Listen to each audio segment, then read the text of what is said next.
اب مجھے یہ بتائیے، ہر وہ رسم، ہر وہ طرز زندگی جو اسلام کے اس مزاج سے ٹکراتی ہو تو عملی طور پہ ہمیں اس کا بائیکاٹ کرنا ہوگا، اور اس کے لیے ہمیں کوشاں ہونا پڑے گا، اس لیے کہ اسلام کا مزاج یہ ہے کہ اسلام ہمیں درس حیا دیتا ہے، صرف درس حیا نہیں دیتا، بلکہ رسول رحمت نے فرمایا ہر دین کی ایک الگ پہچان ہے، ایک شناخت ہے اس دین کی۔ اسلام کی شناخت حیا ہے، اور حیا ایک ایسی دولت ہے جب یہ روحوں میں اترتا ہے اور من میں سماتا ہے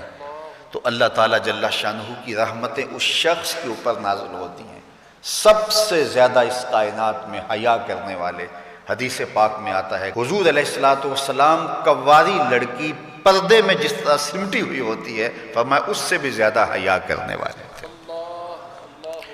تو ہمیں درس حیا کا دیا گیا، اور ایک مقام پہ یوں ارشاد فرمایا گیا کہ حیا اور ایمان یہ دونوں جڑی ہوئی چیزیں ہیں، اگر ان میں سے ایک رخصت ہو جائے تو دوسری شے بھی رخصت ہو جاتی ہے، اگر ایمان چلا گیا ساتھ حیا بھی رخصت ہو جاتا ہے، اور اگر حیا چلا گیا تو ایمان کے ثمرات بھی نصیب نہیں ہوتے۔ تو حیا اور ایمان یہ دونوں آپس میں جڑی ہوئی چیزیں ہیں، ان میں سے ایک تم سے الگ ہوگی تو دوسری اس کے ساتھ ہی چلی جائے گی، ساتھ ہی رخصت ہو جائے گی۔ تو آج مغرب کی فکر کے حامل لوگ آج دلیلیں دیتے ہیں جناب پردہ تو آنکھ کا ہوتا ہے، پردہ تو جناب دل کا ہوتا ہے۔ میں کہتا ہوں دین کو تم زیادہ سمجھے ہو یا رسول اللہ کی اہلیہ سمجھی ہے؟ جن سے فرمائش حمیرہ سے دین سیکھو، وہ فرماتی ہیں جب حضور کا انتقال ہو گیا تو میں حضور کے حجرے میں جاتی تو معمولی اوڑھنی اوڑھ کے چلی جاتی کہ میرے شوہر کی قبر ہے، کوئی بات نہیں۔ فرمایا اس کے بعد حضرت صدیق اکبر کا وصال ہوا تو وہ بھی حضور کی قربت میں دفن ہوئے، تو میں پھر اس معمولی اوڑھنی کے ساتھ چلی جاتی، اس لیے کہ میں کہتی ایک میرا شوہر ہے دوسرا میرا باپ ہے، تو معمولی کپڑا لیتی اور میں چلی جاتی۔ فرمایا پھر حضرت عمر کا انتقال ہوا اور وہ بھی ساتھ دفن ہوئے، تو حضرت عائشہ رضی اللہ تعالیٰ عنہ فرماتی ہیں کہ واللہ ما دخلت الا وانا مشدودۃ علیہ صوبی حیاء من عمر، کہ اس کے بعد پھر میں کبھی نہیں گئی سوائے اس کے کہ میں خوب چادر سمیٹ کے اور پردہ کر کے جاتی، مجھے عمر سے حیا آتی۔ تو جو قبر میں اتر چکے ہیں ام المومنین تو اس سے بھی حیا کرتی ہیں اور اپنے کو سمیٹ لیتی ہیں، تو کیا رسول اللہ صلی اللہ علیہ وآلہ وسلم پر وہی جس خاتون کی آغوش میں اترتی رہی ہے ان سے زیادہ بھی کوئی دین جانے گا، ان سے زیادہ بھی کوئی سمجھدار ہو سکے گا؟ تو یہ اصطلاحات کہ جناب آنکھ کا پردہ ہوتا ہے اور دل کا پردہ ہوتا ہے، یہ ساری چیزیں مغرب کی طرف سے ہمارے اندر داخل کر دی گئی ہیں کہ اس قوم کو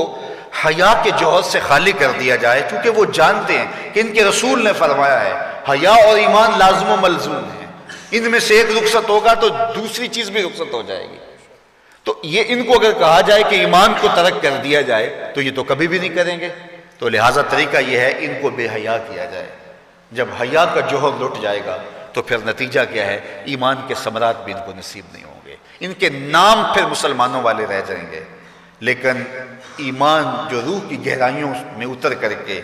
وہ جو حرارت اور جو نور پیدا کرتا ہے وہ ان کو نصیب نہیں ہوگا، اور یہ جو ہے وہ عجیب ایک بے چینی کی زندگی گزاریں گے، آدھا تیتر اور آدھا بٹیر، عجیب قسم کا یہ ایک جو ہے وہ معجون مرکب بن جائیں گے، ان کے پاس کچھ بھی نہیں رہے گا۔ تو اس لیے ایک ہی بات ہوگی، اس چمن میں پیروے بلبل ہو یا تلویز گل، یا سراپا نالا بن جا یا نوا پیدا نہ کر۔ تو آج دنیا کے اوپر ہم رسوا جو ہو رہے ہیں تو اس کا سبب یہ ہے کہ ہم آدھے تیتر اور آدھے بٹیر ہیں۔ علامہ اقبال نے جب شکوے کی زبان کھولی تو لہجہ بڑا تلخ ہو گیا، لیکن جب جواب آیا تو سارا نشہ اتر گیا۔ جب شکوہ ہوا تو لہجہ یہ تھا کہ تیرے کعبے کو جبینوں سے بسایا ہم نے، نوع انسانی کو غلامی سے چھڑایا ہم نے، تیرے قرآن کو سینوں سے لگایا ہم نے، پھر بھی ہم سے گلہ ہے کہ وفادار نہیں، ہم وفادار نہیں تو بھی تو دلدار نہیں۔ بہت سخت لہجہ ہو گیا، فتویٰ بھی متوجہ ہوا، لیکن جب جواب آیا تو سارا نشہ اترتا ہے۔ لفظ وہی ہے، صرف صیغہ بدلتا ہے۔ اب آواز ادھر سے آ رہی ہے، صفائے دہر سے باطل کو مٹایا کس نے، نو انسانی کو غلامی سے چھڑایا کس نے؟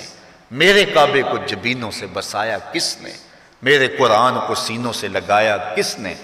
تھے تو آبا وہ تمہارے ہی مگر تم کیا ہو؟ ہاتھ پہ ہاتھ دھرے منتظر فردا ہو، ہر کوئی مست مئے ذوق تن آسانی ہے، تم مسلمان ہو یہ انداز مسلمانی ہے؟